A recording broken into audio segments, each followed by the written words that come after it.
something tells me that if I tried that, I'd be caught, just like for anything else. That if I tried this, that it sounds like it's easy. You can just buy a bunch of telephone numbers and send out these WhatsApp messages. Yeah.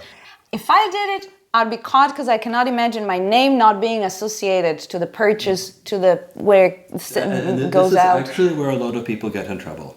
Because people get into the dark web a little bit. They do a little bit with Tor. They think they figured out how to anonymize themselves enough. And so they think they can, and they watch a few YouTube videos on how to do this. And they think that they can outsmart.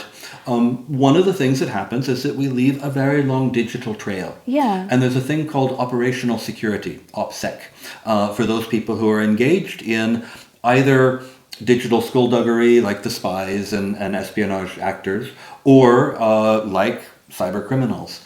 And one of the challenges for cyber criminals is that indeed they have to have very, very good operational security, not just over the entire life of their criminal behavior, but leading up to their criminal behavior as well. Because quite often there's connections where they made mistakes early on in their career that ties them later on. Very interesting fellow called Brian Krebs does a lot of research in online e-crime markets. He did a lot of stuff in carding when carding was really big. He's actually still does.